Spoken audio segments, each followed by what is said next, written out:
Right guys, Gemini, back with another video.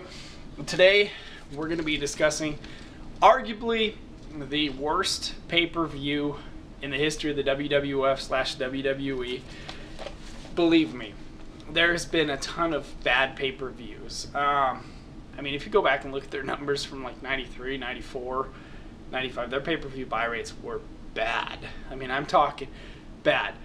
But this event in my hands right here, the King of the Ring 95 from Philadelphia, probably drew one of the lowest buy rates in the history of the company. I mean, it was bad.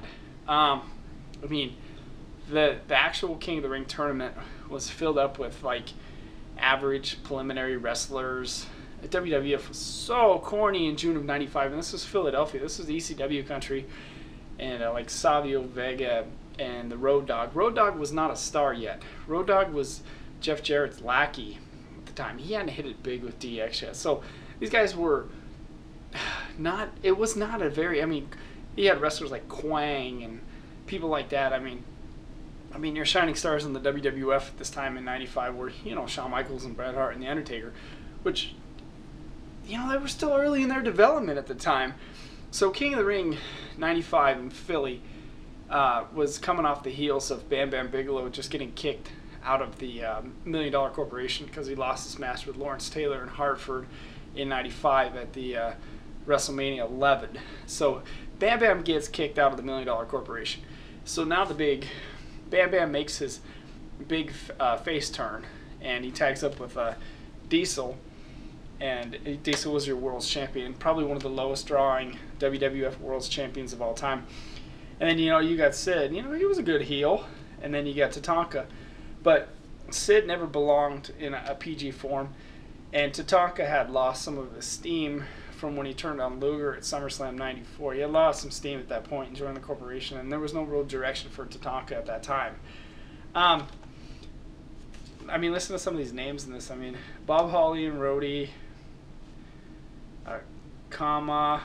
You know, and no offense, but Kama didn't hit it big until he became the Godfather. The Supreme Fighting Machine gimmick was, you know, not very good. And then, of course, you know, the Kiss My Foot match with Brett and Jerry the King Lawler, which was just disgusting. You know, so if you guys want an idea how bad this was, when Mabel won the King of the Ring tournament, they were all chanting ECW.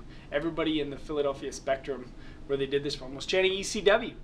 They were going nuts for ECW during a coronation of a new guy. And why Vince picked Mabel to go over in the King of the Ring tournament in 95 was, honestly, it was beyond me why he had Mabel go over and win the King of the Ring tournament and fight Kevin Nash at SummerSlam.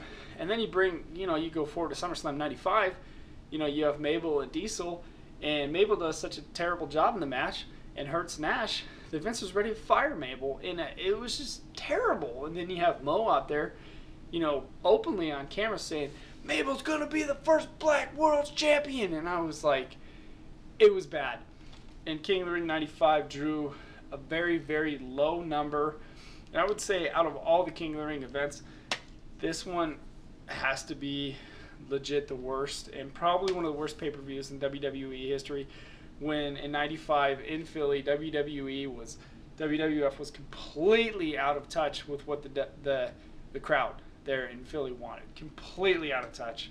So it's going to be some thoughts on the King of the Ring 95. Just bad. Gemini, thank you.